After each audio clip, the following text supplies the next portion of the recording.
I'm very excited to be interviewing Super Slow and Super Statics founder Ken Hutchins today. Ken, thank you for doing this interview. For the people who don't know you, could you give a brief background on how you got involved in exercise and talk a little bit about your time at Nautilus and the development of the Super Slow and later the Super Statics protocols? Thank you, Drew. It's really exciting for me to be with you and to be able to talk out to so many people there. Um, you know, I don't, other than my writing, don't have much of an outlet anymore due to my situation here. But hopefully we can shed some light on some things and invite some questions a little later on.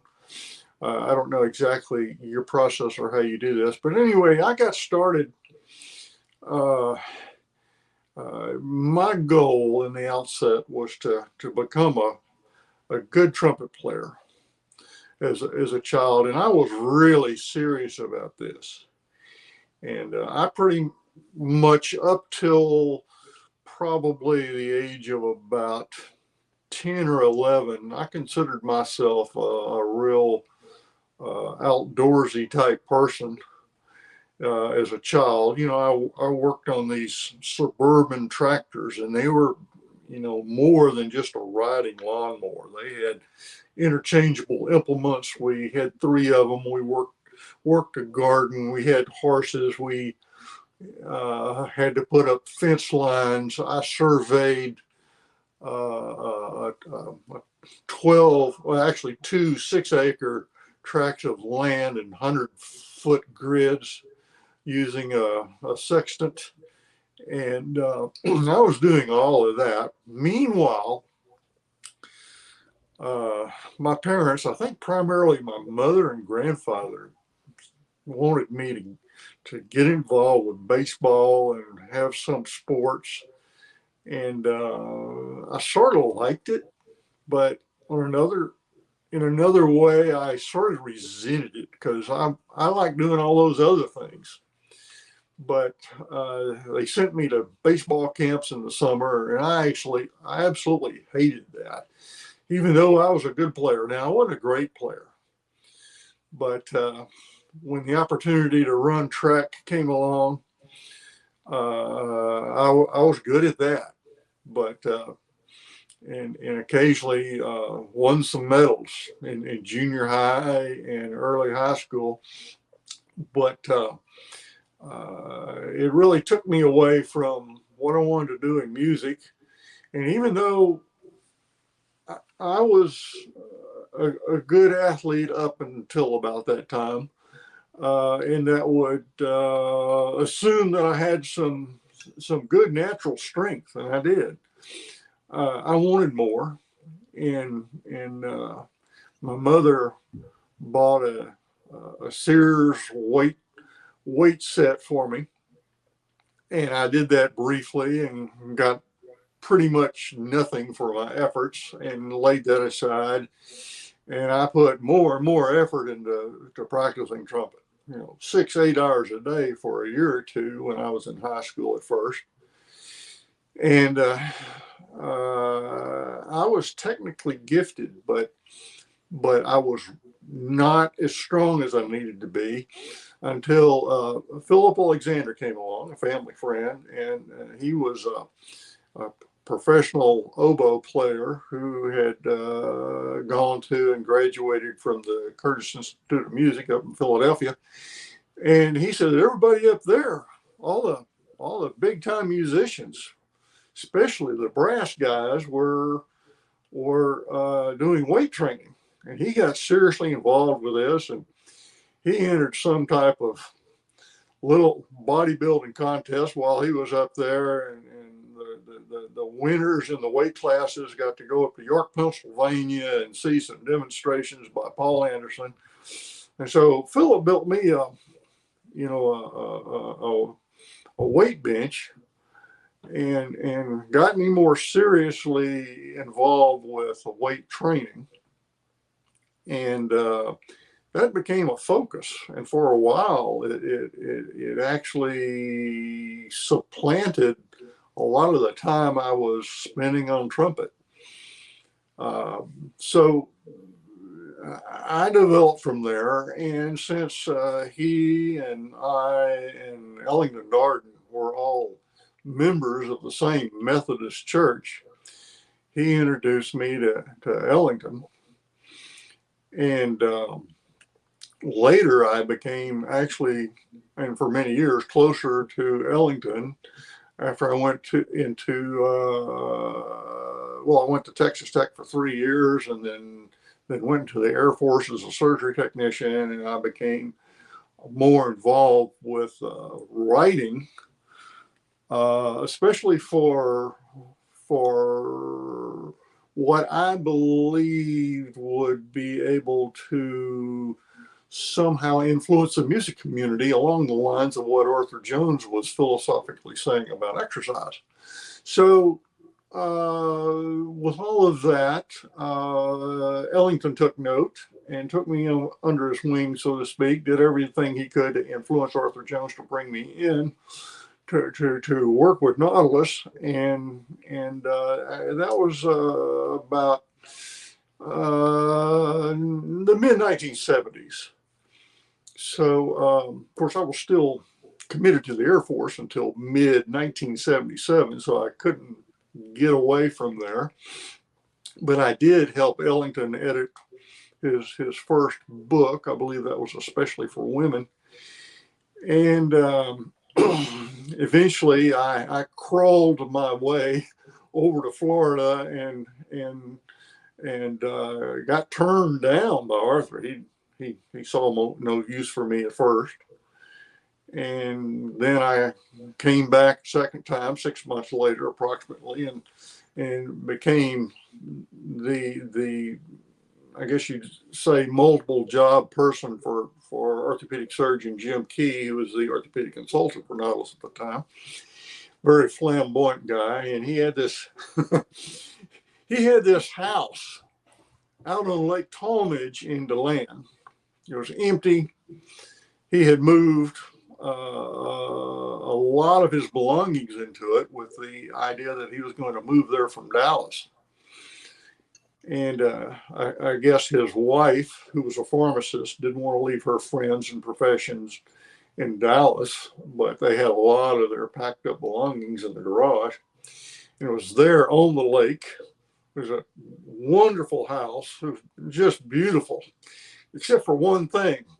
It was falling into the lake. None of the doors in the building along one stretch of well, let's say any walls that were let's say perpendicular to the lake. The walls were such that none of the doors would open and close, and they were radically off due to the subsidence, due to the back half of the house. And my first job, Jim let me stay there for free for as long as I wanted. But my first job in the agreement was to shave all the tops of the doors off so that they would open and close along those perpendicular walls. But I slept in there for weeks, and Eric Soderholm, the famous third base baseman for the Chicago White Sox in the summers, he bring his family in there, and then we were also putting patients up in there. Jim was a very kind person and did everything he could to help people come down, and if they were going through surgery, well, I would tend to the patients, and we put them up in the house if that arrangement was appropriate. But I couldn't imagine living there too much longer. I'd sleep in the house thinking that gracious, during the middle of the night I was going to wind up in the lake. So I had a few nightmares in that place. But anyway, I I left Jim and Nautilus briefly, and the last night that I was there, I told Arthur, I had a meeting with Arthur, and I told him I was leaving and why, and he said, well, don't go too far. You know, during the 8 months that I had worked there at Nautilus, but for Jim, I gotten to be around Arthur enough that he was rather accepting of me, and so I went over to Bethune-Cookman College and served as their athletic trainer for a year, and stayed in touch with Arthur. And then finally, a year later, or really more like 10 months, he hired me on officially. And then I went on the road with Jim Flanagan quite a bit. That was a seasonal thing with Nautilus, but I was basically an in-house salesman. At the same time, I was doing advertising copy and doing photography and helping out the new orthopedic surgeon wherever I could, Dr. Michael Fulton. And after about, let's see, that was in 79. So within about 3 years, Arthur saw an opportunity with the University of Florida Medical School to do the osteoporosis program. And so in the midst of that, we found ourselves working with some very delicate elderly women in that study. And this is where we were forced to move away from the standard Nautilus protocol, which was to raise the weight, perform the positive phase of the movement in 2 seconds, and lower it in 4 after a pause in the middle between the two. So we had great difficulty, and these women were very cooperative. They were really wanting to do everything we said exactly as we said, but the language that we were using and the speed of the motion was such, and their ability to comply with what we had in our heads to convey to them was just poor. And we were afraid someone was going to get hurt. And we went back to this protocol, raising the weight in 10, lowering in 10, that had been introduced to us by Vince Pacchicchio several years before. Except Vince had the idea, for some reason, that it would only work with rotational single joint movements. And we saw that the most important movements for these women were the compound multiple joint movements. And we came up with a way, the turnaround technique, and this is where super slow was born. And part of that, a very important part of that, was the control of the environment. Well, we hadn't been particularly astute about the environment up till this point, but it really was brought home because mixed into the same area in the same shared room were also other parts of the study. And these were the people who had been recruited and impaneled to be in the bicycle ergometer group and the treadmill walking group, some of them with backpacks.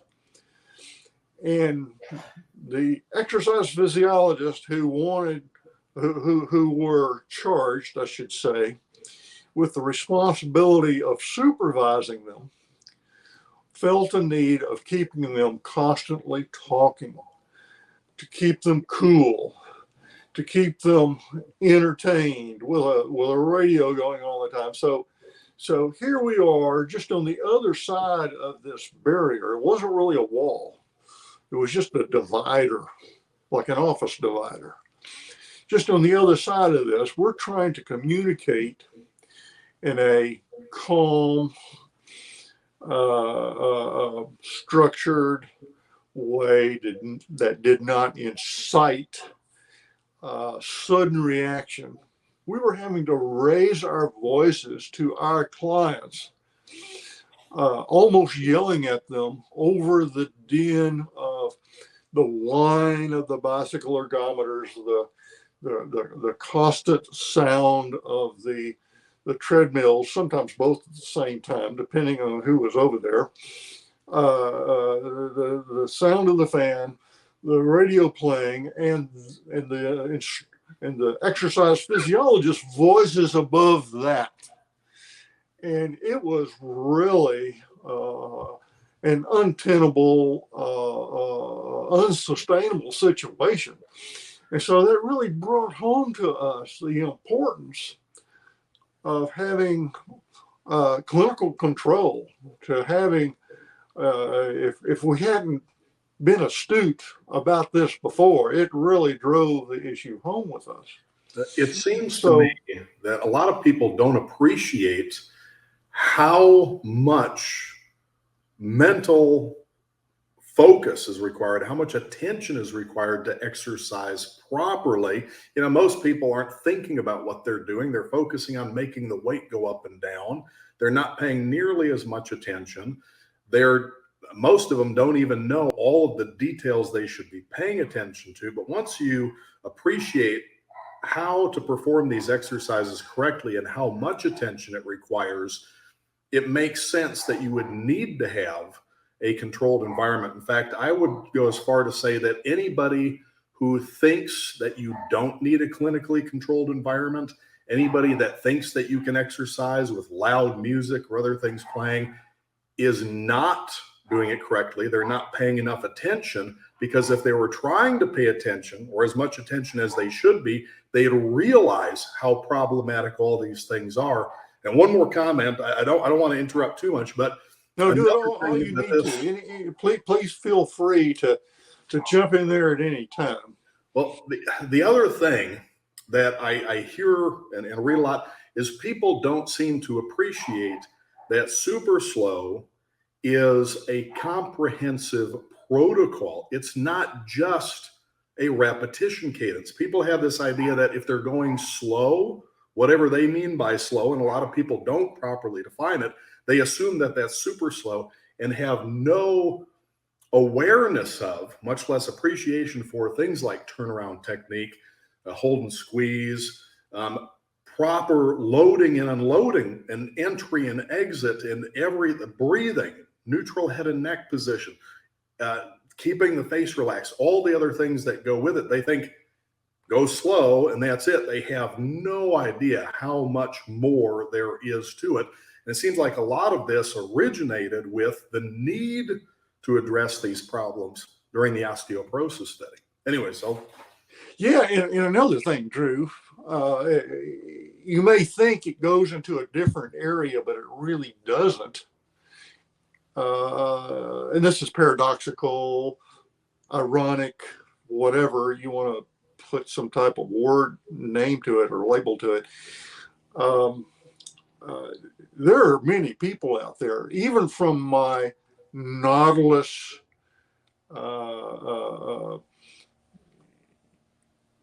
surroundings that I emerged from, who are to this day using all of these distractions that get in the way as a way to so-called motivate people.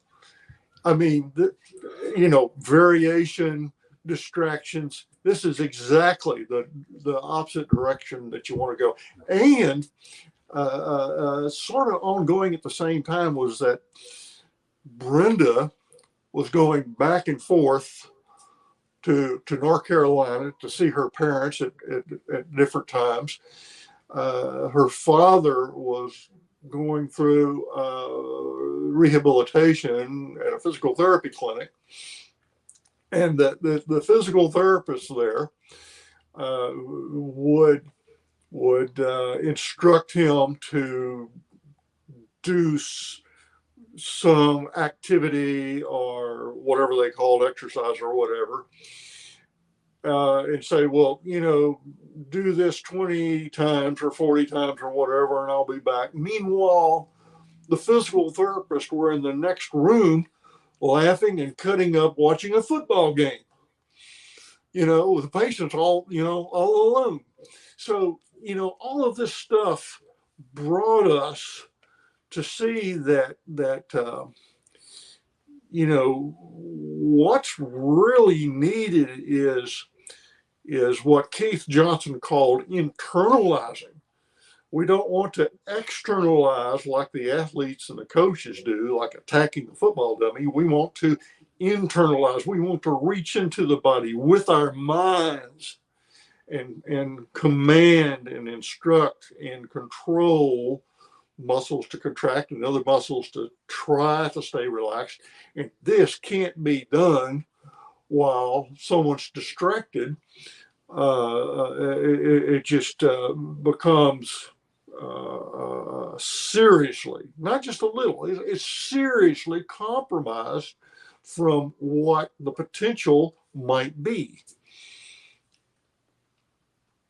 I think a lot of people don't appreciate it because they, again, unfortunately, most people haven't been exposed to a lot of this. And they have this idea that when they're exercising, that it's about what they're doing to the weights, that they're trying to perform work on the weights, or they're trying to achieve some level of power output, rather than realizing what they should be focusing on is what they're doing to their muscles with the weights. And specifically, and hopefully we can get into this a little bit later, efficiently loading and fatiguing or inroading the target muscle groups, which is, again, getting into the real versus the mistaken objective. But you can't do that. You can't, to be able to efficiently load and fatigue the target muscles, you need to be able to feel what is happening in the muscles so that you can make corrections as necessary while you're performing the movement to keep them under load. And you got to focus on your neck and your face and your breathing and keeping uninvolved muscle groups relaxed. There are so many, and depending on the movement, sometimes making adjustments to maintain your body position despite changes in the direction of reactionary force. There's all of these things that you need to be focusing on to be able to keep the target muscles efficiently loaded and to avoid injury. And if you got loud music playing, you got people talking, you got idiots heaving and banging weights, you can't do that. I think anybody who is not extremely annoyed by all of these things isn't focusing adequately on what they're doing during the exercise. Anyway, I'm just kind of repeating myself here, but the ideal environment, having a clinically controlled environment and minimizing these distractions it's a lot more important than I think most people realize. And I think they don't realize, if somebody doesn't realize it, if they don't appreciate it, I think that's an indication that they're not focusing as well as they should be during the exercise. One real quick thing though, something that you said before, I think really, and I'm paraphrasing here, is that when you're performing an exercise, you shouldn't be focusing on the tool and making the barbell go up and down or the machine move. You should be focusing on the contraction of the target muscles and performing the correct body movement. And I like how you put it, the machine or the tool goes along for the ride. That's right. You're not really, the idea of internalizing is to tell your body to perform. It's not about the machine. We're not trying to make the machine do anything. And that's a profound concept, which actually started, well, I was doing it, but I didn't come up with it was actually Keith Johnson, one of the MDs that was there with us at the Osteoporosis Project, who made this observation. And he actually conveyed this to me, I believe, at lunch one day. And I thought, wow, is this what I'm doing? I guess it is what I'm doing. Yeah, that's it. Yeah. Thanks, Keith. Now something happened this week that I didn't tell you about, Drew. It sort of fits in here. And my mother, who is 90 years old and in very decrepit health, a lot worse than I am, and probably some Alzheimer's, and I have to excuse her for this, but she was taken by my sister to a cardiologist, and horrible ordeal trying to get her, into the car, then out of the car, then into the clinic, and sitting there in the waiting room. And while she is totally consumed, I mean, everything is about her. She is a person who just delights for some strange reason in making everything a hardship for everybody else. She's, she doesn't know what she's doing. And so in the middle of this large reception room, another patient, suffers a heart attack. And they have the EMTs in there, they were working on him, and my mother is just going on and on and on about what's important to her, as though nothing is happening to this other person. And seemingly no respect for some type of quiet so people can work. If she knew what she was doing, this is just plain old rude. Okay.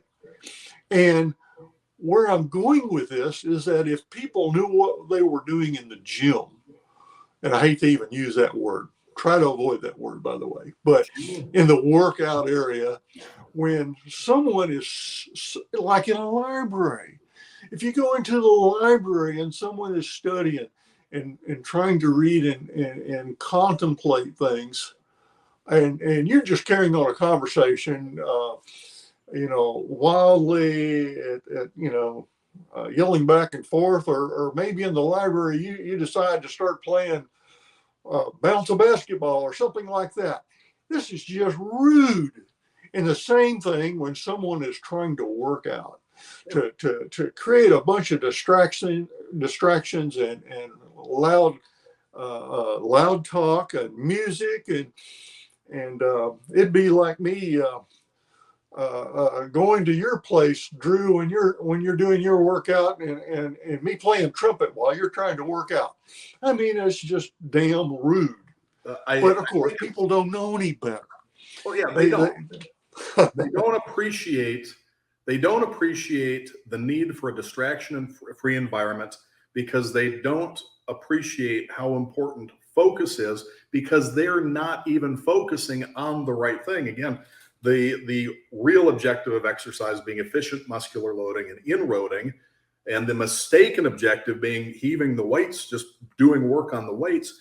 In fact, I'd say they're worse, because they're actually, not everybody, but a lot of them are actually intentionally being distractive, because their behavior is designed to get people's attention, to get people to look at them, because they're there more to show off than they are to actually exercise. A lot of the histrionics, the chest beating and slapping, and yes, and of course the coaches and the sports have all engendered that. They make it part of whatever their activity is, I guess. But on with the history, we left the osteoporosis program and went into the commercial area, and further developed what we had. And all along, we're becoming more and more tuned in to the problems of the equipment, and the friction, and the improper camming, the incorrect resistance curves for the speed of motion that we actually needed to be moving in.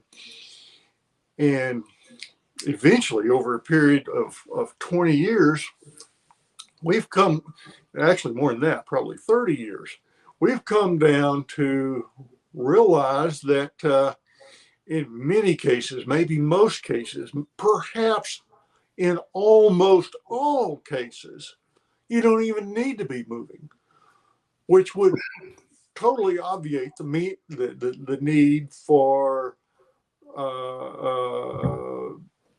not just the movement, but the camming and the friction concerns and the weight stacks and the excessive weight of these machines and even the size of these machines. It solves a Now, tremendous amount of problems. yeah, well, Drew, you recently, I think you said a few months back, you had an interview with Steve Maxwell, and I was on the phone with him a few weeks ago, and he pointed out that he's adverse to any equipment at all. That he moves around a little bit, and he doesn't want to be tied down by something big, heavy, awkward, whatever. And I can appreciate that. As you and I both have had to move a lot of equipment around over our lifetimes, but not something I want to do frequently. Probably the biggest mistake of my life in terms of the exercise area is that my ignoring the potential of doing static exercise, the time static contraction, as well as the feedback statics. And I started to wake up to this. Of course, I've been heavily influenced by Arthur Jones and Ellington Darden and other people that, the statics just had minimal value. And I just couldn't get myself excited about statics at all. And for many years, I was disregarding the potential, and now I see that has got the greatest potential for not only inroading the muscle to turn on that growth mechanism. And I'm not saying that inroad is a stimulus. Don't get me wrong about that. It is the process to the stimulus. Whatever that turns out to be, we don't know. You have to have inroading for motor unit recruitment. If you don't inroad deeply enough, you don't recruit all the muscle fibers or motor units and muscle fibers in the target muscles. You have to inroad efficiently. So statics is the best way to go about that. Is the best course for pathway with safety. It is got all of these advantages. Is in back to the distraction, motivation, whatever combination there. It's the number one way to internalize, to actually promote the learning of internalization and be able to sustain that internalization. A new word that's closely associated with internalization is mindfulness. Most of what goes on in health clubs, fitness centers is mindlessness. We want to do the opposite of that. But we come down now to a situation is how can we perpetuate this? What is the future? Where does this go? Well, I don't know if I can, I certainly don't have a crystal ball, and I can't predict the future. As Arthur Jones used to say, when I look into the future, I see nothing but blankness. But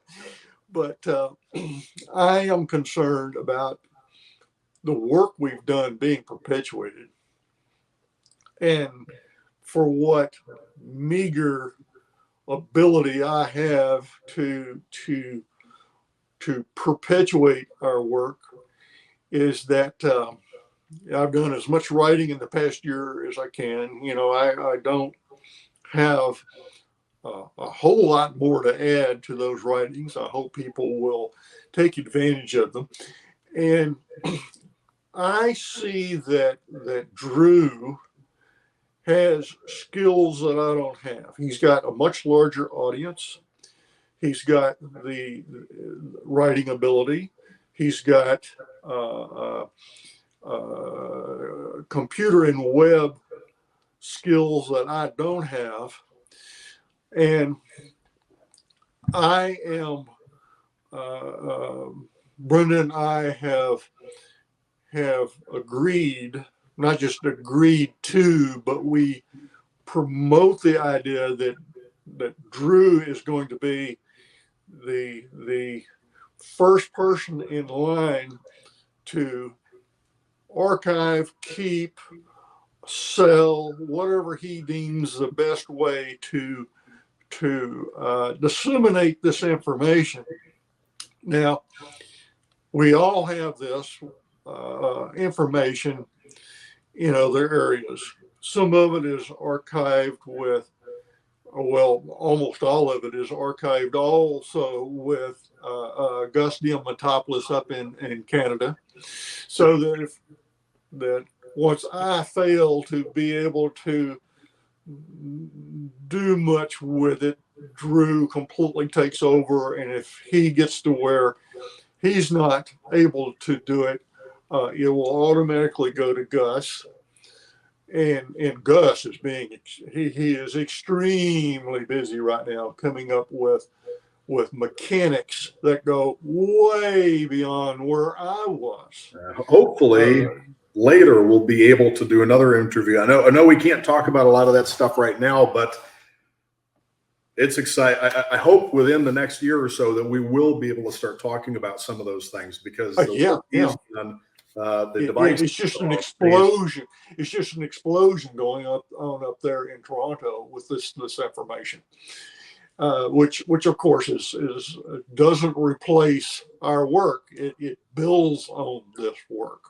It is an extension, but we've also got some devoted and very allegiant people in the name of Josh Trentine, Sean McNicholas over in Wales, Dan Carter, and Mark Noel, and there are others who are in the wings who can carry this forward, and it's of course it's just got to be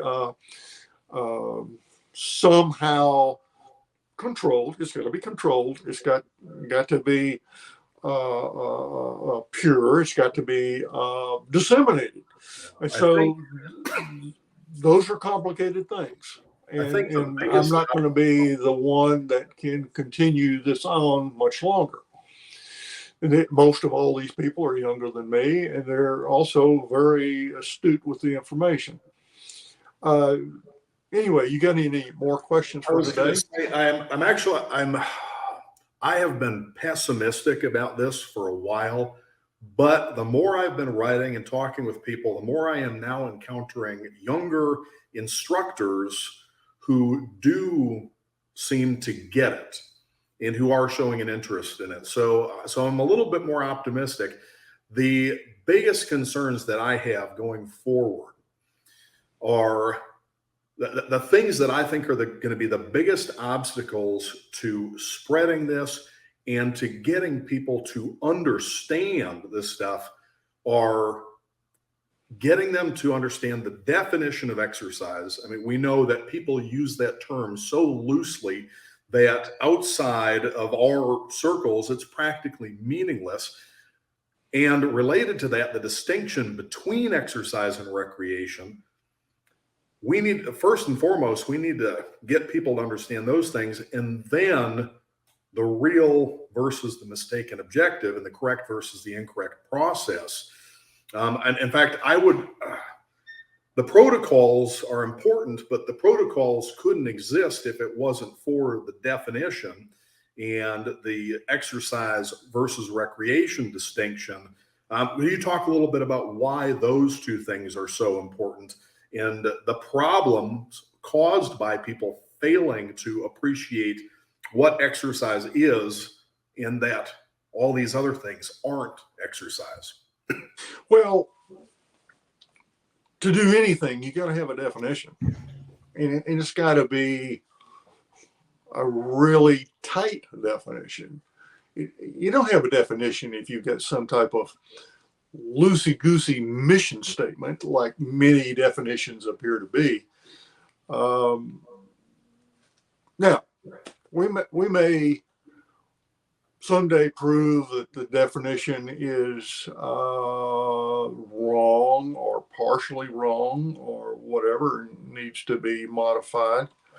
But that's going to be a long time coming, because first thing you got to do is have a large mass of people who understand the definition, can apply the definition, do research with the definition, to finally, come up with some valid conclusions to either, confirm it or deny it. And that hadn't happened. So one of the most frustrating things about research is seeing a study that says exercise does or does not do this thing. And then you read the study and you find out they're not talking about exercise. They're not talking about strengthening activity or inroading activity. They're talking about some other recreational activity or just some general, usually locomotor skills. They're not talking about exercise. They're just calling any other physical activity exercise. Right. And on the other end, that's happening. You're right. Let's keep that in mind. But at the same time, on the other end of the spectrum, I guess you would say, you've got people like me who are extremely debilitated. And if I sit in a chair too long, like where I am right now, I'll get to where I can barely get up. And if I don't go out and meet with you once a week or go see a couple of other friends once a week, I get to where I can barely move. I have got to get up and walk down the street up the little incline of a hill here. It may be a half a mile down to the highway and back. And if I don't do that, I gradually lose the ability to get out of a chair, even though about once a week I do 7 or 8 body squats, rock bottom to the floor, up without, locking my legs, up 12, down 12, something in that area, 10, 12. Brenda has, control of me all the time, trying to make sure that's keeping my strength. But there seems to be some other factor that even though the strength is there, if I don't get up and move around, if I just sit and read or watch TV or sleep or whatever, I'm losing my function. And Eldard's saying the same thing about him. Of course, he's 8 or 9 years older than me. But let's change the subject really fast before I forget here, Drew. It's sort of an abrupt change, but it sort of gets back to the statics in a way. You and I and Brenda were having lunch yesterday, and she started telling us about her experience where she got hurt in that MEDEX test. And of course, the MEDEX test is a static test. That's the only way you can actually measure muscular strength. You can't do it dynamically. Anyone trying to do that is just horsing around. And but the test is dangerous. Now, I have contacts with several people who have been hurt doing this static test. And I've told the story in several of my books about how my friend Michelle McGoy had become the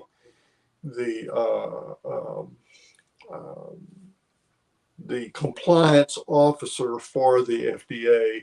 I guess you call it FDA compliance officer for MedX would be the better way to state that. And she knew of all of my early writings. In fact, helped me edit many of them. She was the MC for many of the super slow guild conventions, and she knows where I stand on all this. And here she is, the compliance officer, and she at lunch one day says, Ken, I see all the records about any type of injuries that have been sustained doing those MedX tests. And there's nothing happened like what you're talking about. They just don't exist. And I can't understand this. And it was just a curiosity that was thrown up in the air and we didn't have an answer for. Well, she left MedX after that. And then Phil Sensel, the designer of the MedX lumbar, came to Brindle one day. Our offices were in the same building. And he wanted Brenda to come do a test. If I had known this, I wouldn't have let her do it. But I don't think she at first knew what she was getting into. And she started applying force as he instructed her to in a static test on the MedX lumbar and slowly building the force, which you're instructed to do. Now, one thing, I've heard this story several times. One thing she said yesterday to us, Drew, that I've never heard her say before was that she was building the force up to a maximum effort in that position where she got hurt. So slowly that Phil was actually becoming impatient that she was taking so long to build the force. And then you and I tried to nail Brenda down. Well, how long is long? He's talking about 30 seconds or 15 or what? And she finally told us it was about 15 or 20 seconds. Of course, Brenda's very strong. She's very skilled at recruiting. She's not a beginner, and we suspect that people who are more likely to get hurt as opposed to a beginner. That's just an idea that we have. We don't know that for sure. But anyway, she finally felt some muscles in her buttocks. I believe it may have been a deeper upper hamstring attachment that might have gone. I'm not sure. We don't know what it was, but she's definitely had a muscle separation. And that really has caused me, that was just yesterday, it has caused me a lot more reflection about those concerns out there who are promoting static exercises, static machines, where they go all out at the very beginning of the exercise and do 100% effort right from the get-go without staging it like with time static contraction, a moderate effort, then almost as hard as you do for another 30 seconds, then 30 seconds as hard as you do. Of course, you can break this up. You can have more stages if you need it or something like that, but that is the standard. First, what we call 30, then 30, then 30, moderate first for 30 seconds. You're slowly staging this up. Well, so she got to her maximum effort in this test within 20 seconds, which seemed excessive. They wanted for her to get to that maximum effort in a shorter time. It seems irresponsible. She still got hurt. Yeah, it seems irresponsible to recommend that for a testing device that is intended to be used with people that have lower back problems. And we talked about, and hopefully I'm remembering the chapter correctly, but there was a chapter, I think it was in Bulletin 1, Arthur wrote, "The harder it seems, the easier it is," where he explained, when was Bulletin 1 written? It was in 1970 and 71, the Bulletin 1 and Bulletin 2. So over 50 years ago, he explained that the first repetition of an exercise is the most dangerous because you've got your fresh strength. You are capable of producing more force. And the later, harder repetitions, especially the last most difficult repetition, although it feels the hardest, is actually the safest, assuming proper form is used, because by then you fatigue the muscles deeply enough that they can't produce enough force, or they more difficult for them to produce enough amount of force required to cause an injury. You'd think that this being his company and him having written this 50 years ago, that they would have taken a similar approach, and instead of having a rapid buildup to a maximal effort within a relatively short time, that they would try to more deeply fatigue the muscles before attempting that.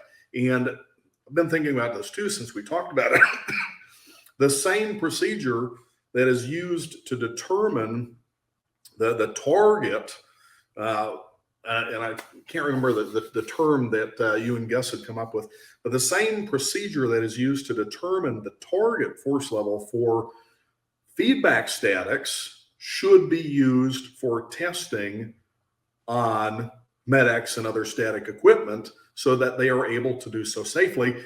And as long as they standardize the duration, even though the initial test might be subjective with the 3 different stages, after that, if they have a target and they have a time and somebody's either performing above or below, if they have enough tests, that will allow them to evaluate whether somebody is getting stronger or not. It should, yeah. The protocol they're using.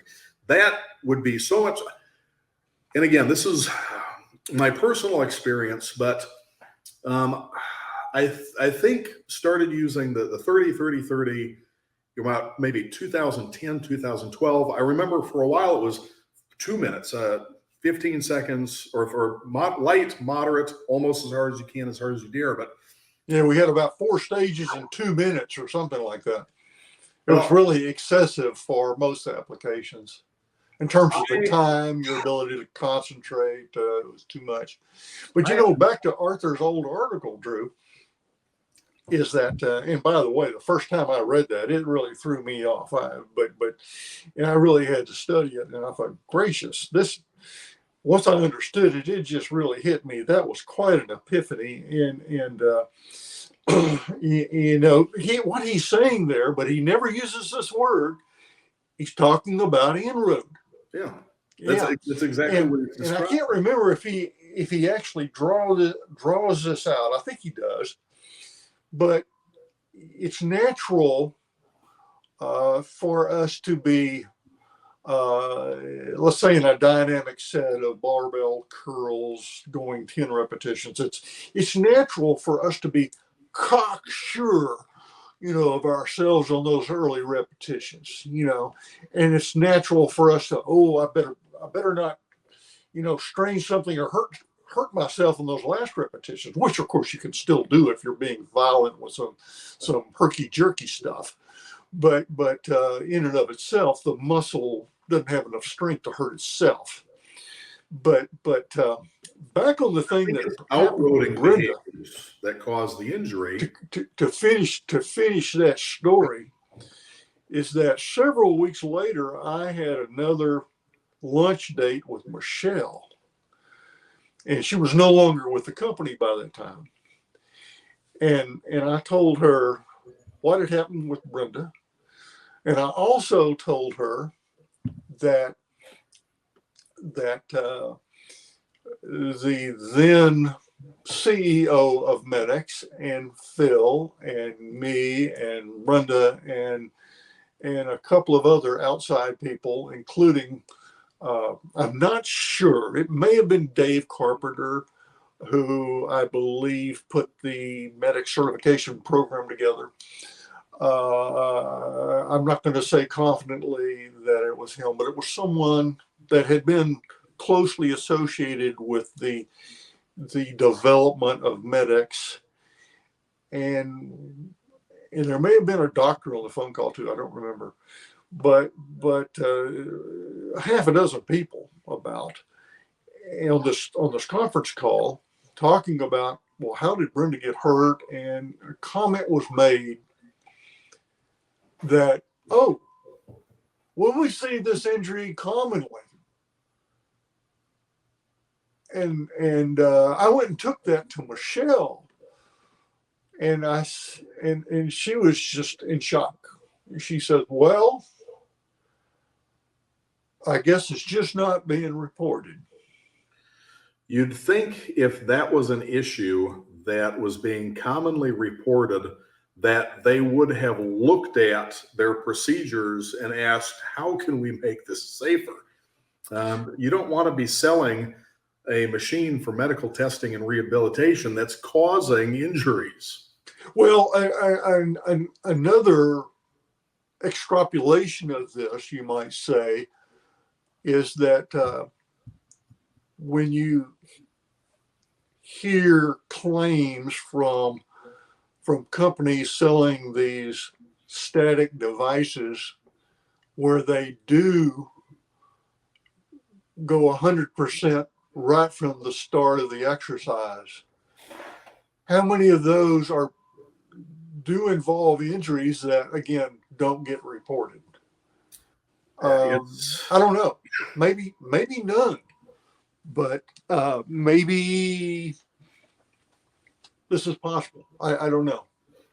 I think most people that are doing that are ignorant, but what's most frustrating is seeing these recommendations from people that should know better, that are aware of some of this stuff and disregard it. And I suspect they do because they're just trying to do something different for the sake of being able to put their name on it. And it's, it's malpractice, really. If they were doing this in medical field, it should be at least considered malpractice.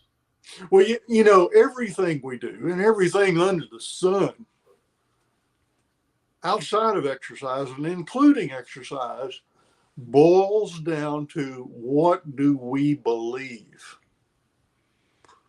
And, you know, if I ever said something around Arthur Jones, like, I think Jim Flanagan left and went to the airport, or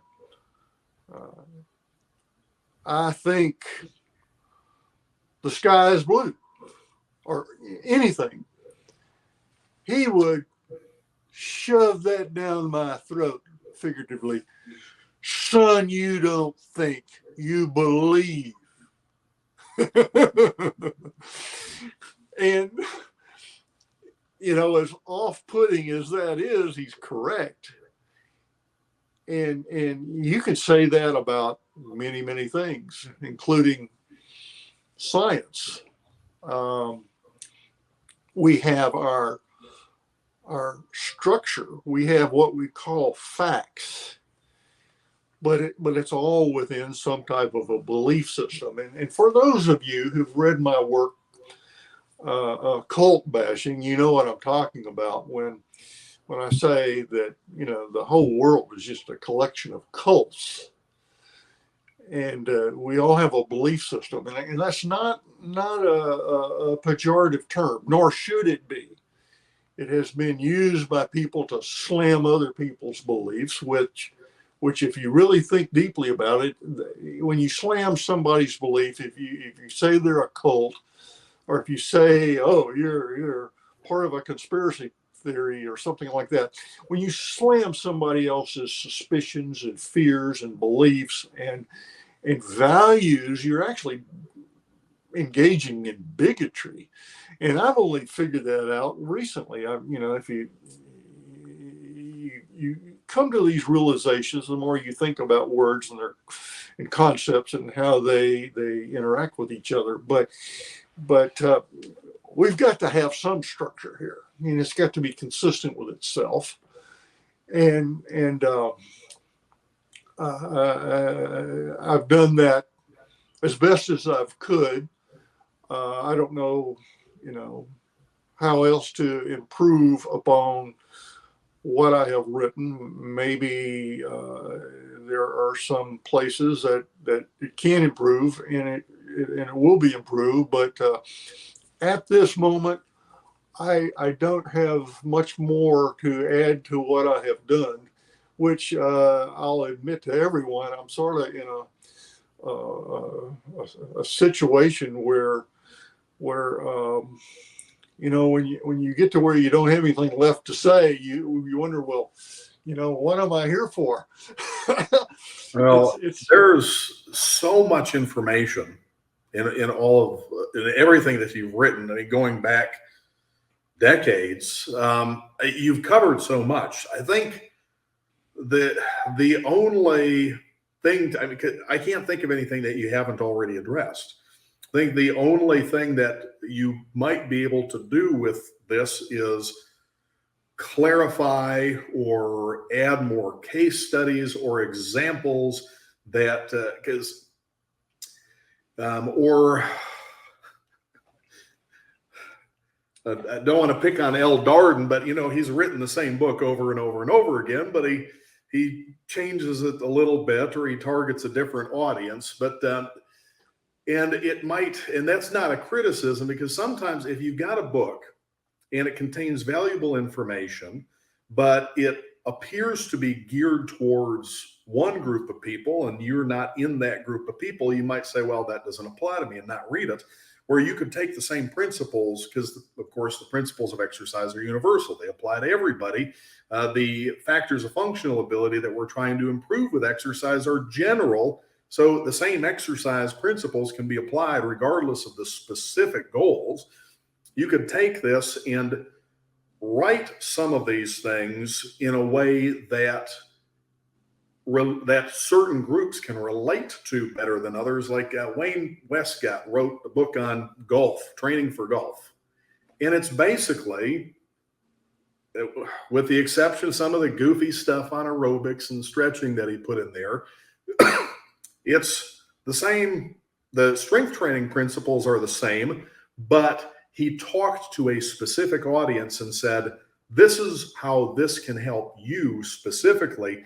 And I think sometimes being able to have analogies that are more specific to the experience of some groups might help them. So maybe you've covered, I can't think of anything that you haven't covered. You've pretty much covered it all. I think it's now just a matter of trying to find more analogies and examples to help people understand it better. Like the chapter on equipment design principles and the issues, with cantilevered movement arms. In explaining the problems with cantilevered movement arms, you include a thought experiment involving using a cantilevered movement arm that would have an arm extending that was 10 feet long to better illustrate or to kind of exaggerate what would happen with the torque, and to make it easier for somebody to imagine that being in two different planes and how that would affect the axis of rotation, or the axle specifically, and cause it to bind. Without that specific example, I mean, the chapter is written well enough that I understood what was going on, and we've talked about it before. But when I got to the part with that specific example, I was able to picture this and think, oh yeah, if you had a leg extension design like that, where your seat was 10 feet away from the work box, the force would cause, the torque would cause that to bind up so much that it probably wouldn't even be able to rotate. But I don't think, you could still get it, but I think that really helps to visualize it. So from here, it's just without an example, and it's an extreme example, without an extreme example like that, the point probably doesn't get across. But there is still a lot of work to do. Now, Gus, in one vein, as I said, is doing a lot up there. And when it comes to research in terms of, formalized studies and things like that, this hasn't even begun. No. The exercise physiology community, they're, they haven't done anything like this, not even close. So there's a mountain of work to be done that obviously I can't do that. Well, that's also one of the reasons it's so important to get people to understand the definition and the distinction between exercise and recreation. Just having them define it properly would help a tremendous amount with research, because again, so much exercise research has nothing to do with exercise at all. But even getting them to understand things like the importance of repetition duration and set duration rather than mechanical work. And I've used this example in a bunch of discussions with people, asking to try to point out how ridiculous it is to try to measure exercise in terms of mechanical work. And Arthur wrote about this, I think it was the Athletic Journal, the metabolic cost of negative work. If you perform 3 repetitions, 10 seconds up and 10 seconds down, that's, on average, that's a minute of time under load. If you move faster and you do, instead of 3 10 10 reps, you do 10 3 3 reps, it's still a minute. You might have done a lot more mechanical work, but the muscles have been under tension for a similar amount of time. Actually, you haven't inroaded them as efficiently. If you go in the other direction, like L with the 30-second excursions, and you lift in 30 seconds and you lower in 30 seconds, in every single example, the mechanical work is very different, but the muscles are under tension. And aside from differences in acceleration and the forces encountered during the turnarounds, the inertia and all that, you are still putting the muscle under load for a similar duration. And then if you just contract without moving at all for a minute, you've done 0 work, but you will have loaded and fatigued the muscles. You will have had an exercise effect. There is no relationship between mechanical work and exercise volume. It is the effort over time, and probably inroad is a better measure of the volume and stress of exercise than anything else. But very rarely do I see any studies that mention duration of the repetitions, much less the set. They talk about the number of sets and they talk about the number of repetitions, but they never specify the most important thing, which is how long the muscles are under load. Meaningful load.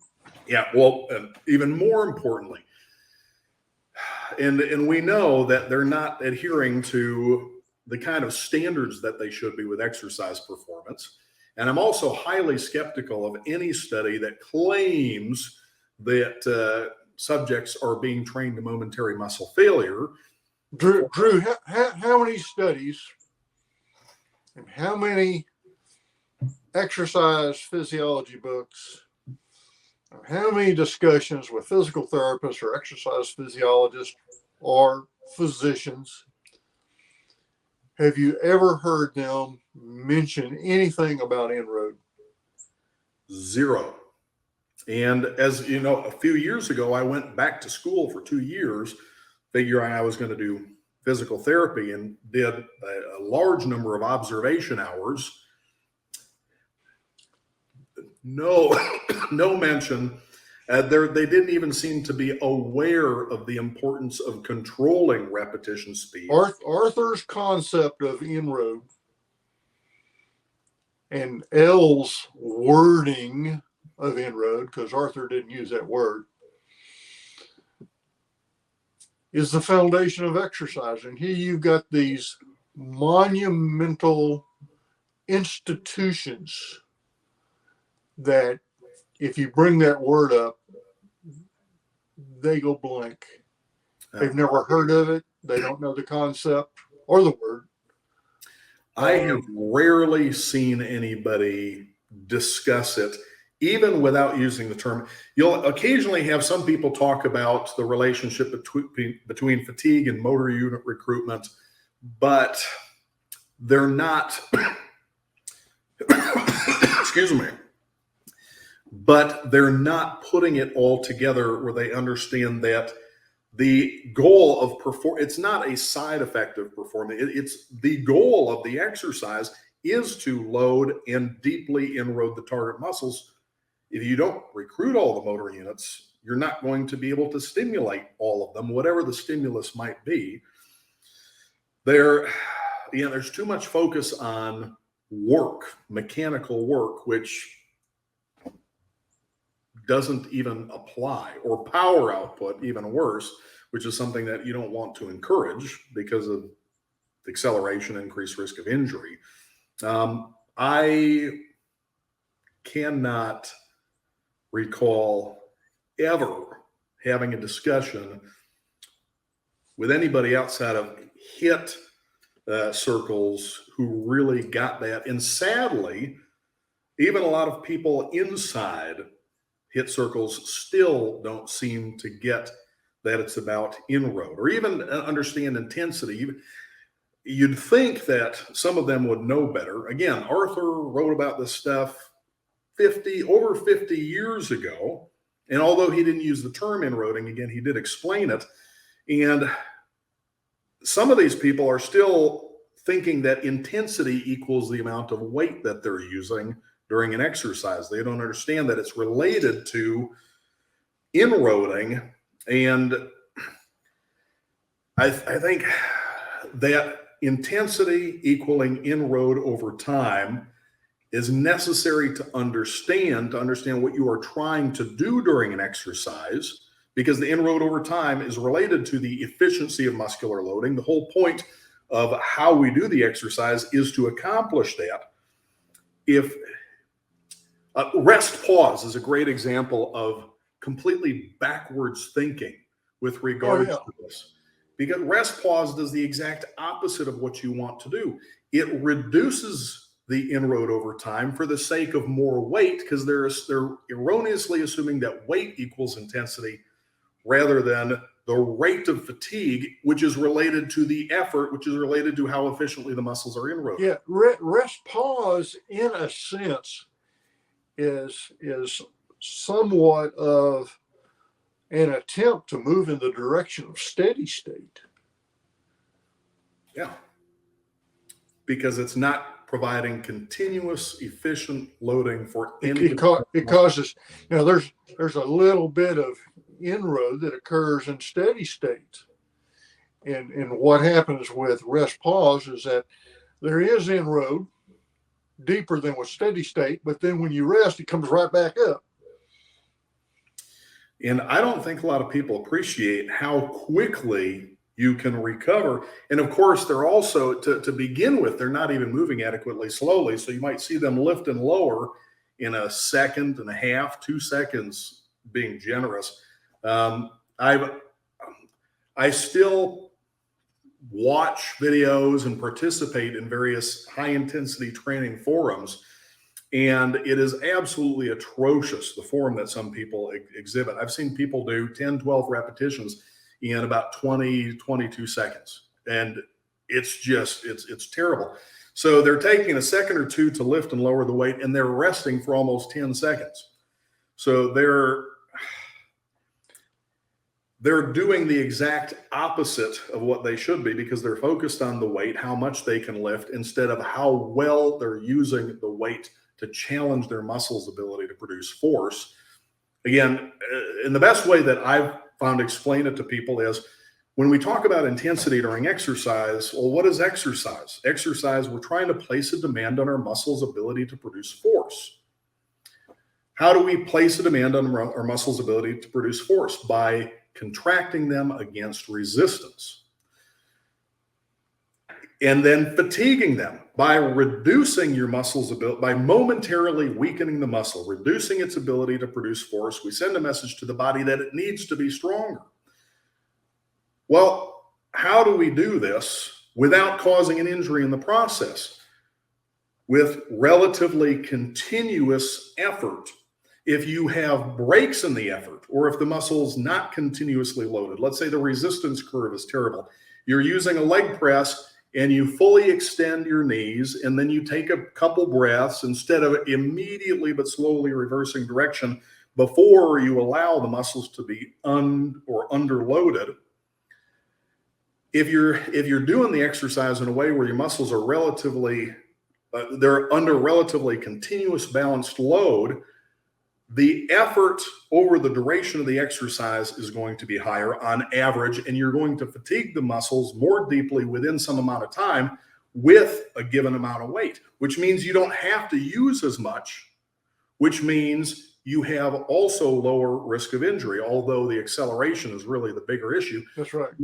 When you're doing rest pause, you're compromising the intensity, the inroad over time, for the sake of just being able to use a heavier weight, either to show off or because you erroneously assume that heavier weight equals more intensity when it doesn't. If anything, you could do a rest pause set with a much heavier weight, and it's going to be less intense because you're not going to produce. First, if you achieve failure with a heavier weight in a similar time, you haven't inroaded as deeply. Mm-hmm. And if you achieve failure in that time by lifting in 2 seconds, or lifting and lowering in 2 seconds and spending 10 seconds resting, you're not deeply inroading. It's not going to have the same effect, or I should say it's not going to have the same beneficial effect.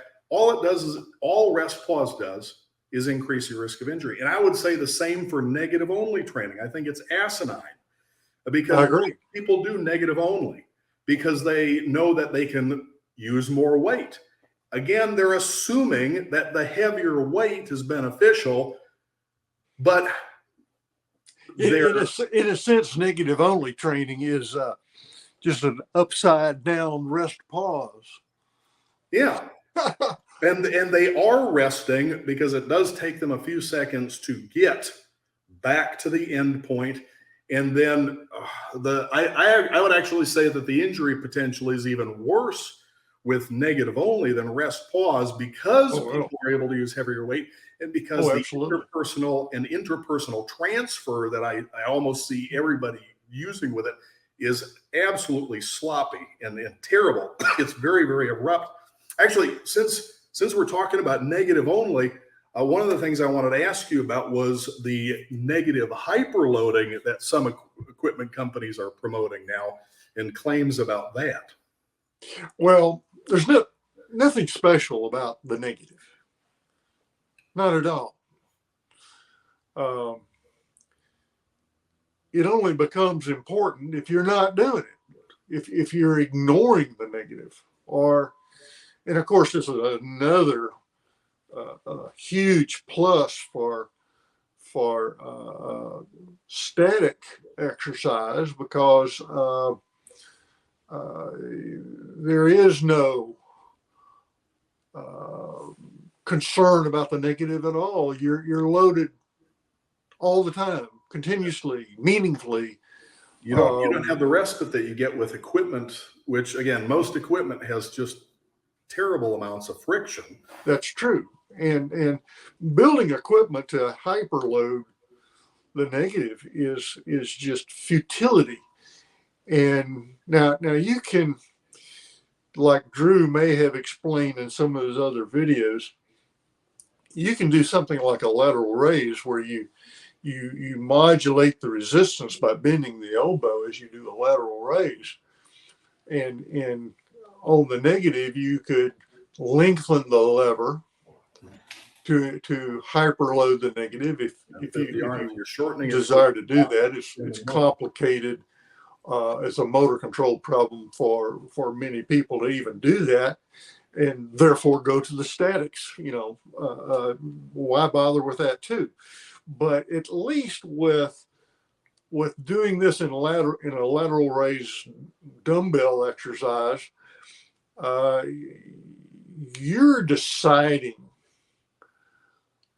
with your own feedback, your own sensory feedback, how to do this in a non-abrupt way at the right magnitude. A machine can't do that for you. I don't care whose it is.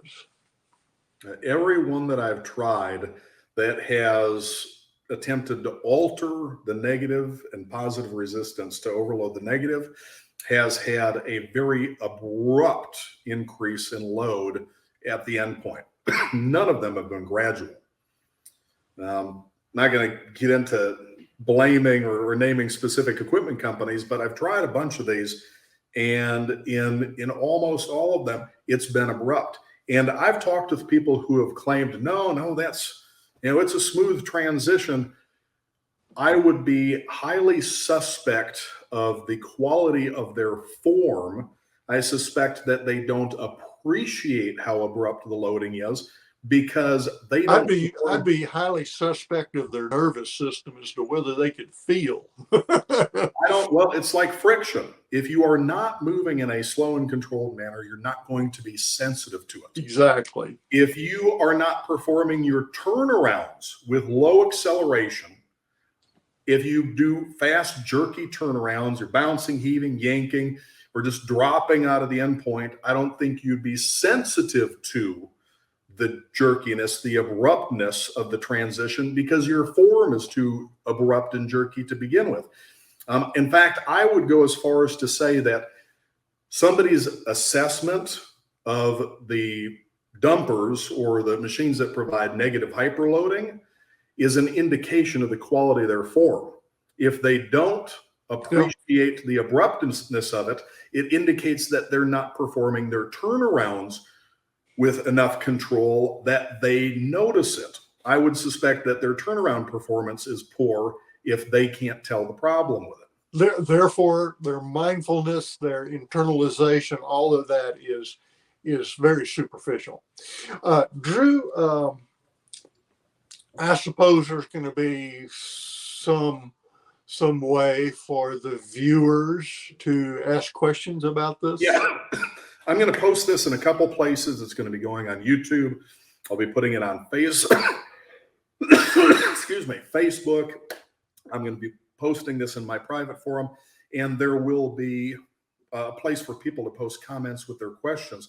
So if you want to do a follow-up to this, maybe in a couple weeks, I will collect all those questions on all these different places, and we can do a follow-up and go over all of those. Now, I see that, or I predict that many of the questions will get perhaps involved in ways that, off the cuff and verbally, I probably won't be able to answer them too well. My ability to write them and think about the words and analogies and think off. I can't do that off the cuff very well. So I may wind up saying, well, you need to read this source or whatever. But I'll do my best to try to answer people's questions. I would say it's a given. Anybody that wants to learn more than this should read everything that you've written already. In fact, most of the questions, and I'm going to throw this out there at the audience, most of the questions that you have, Ken has probably already covered in one of his books. There's almost nothing that I could think of that any of you might ask that he hasn't written about. After you read the books, then you might have additional questions that might not be covered. But even a lot of times I'll get people that are asking me questions, people who have bought Renaissance of Exercise Volume 1 or 2, or Critical factors for practice conditioning, and they'll ask me a question about something that they've read in it, and I'll say, well, you know what? That is already answered. You have to go to this page or this chapter. He's covered it already. So these are not books that you read. They're books that you study. So I would recommend, if you have questions, they're probably covered in the books. Post them anyways, but I'll post a link to where you can get Ken's books down below too. But I would highly recommend, if you have a serious interest in exercise at all, and you wouldn't be watching and you wouldn't have gotten this far if you didn't. But everybody with a serious interest in exercise should not read, they should study Ken's books. So I'll post a link to where you can get those down below. But if you do have questions, post them. We'll do a follow-up maybe sometime in later February or March, whatever is convenient for you. Well, thanks to everyone for putting up with me and listening. I enjoy talking about all this. And I greatly appreciate your time. It's been a lot of fun. Hopefully people, excuse me, the cough here, have gotten a lot out of it. And again, check the description under the video for links to where you can get Ken's books. And I will also post a link to his website. I mentioned a couple articles in here, or I mentioned a couple concepts. The definition of exercise, the distinction between exercise versus recreation. Ken has written articles about those. I will post the links to where you can read those articles on his website as well. So extremely important concepts. In fact, everybody needs to read the definition of exercise and exercise versus recreation. So I'll post links to those down below as well. And again, thank you very much, Ken. Really enjoyed it, and looking forward to the next one. I'll be interested to see what kind of questions that we get from people. We'll do it again soon. Thank you.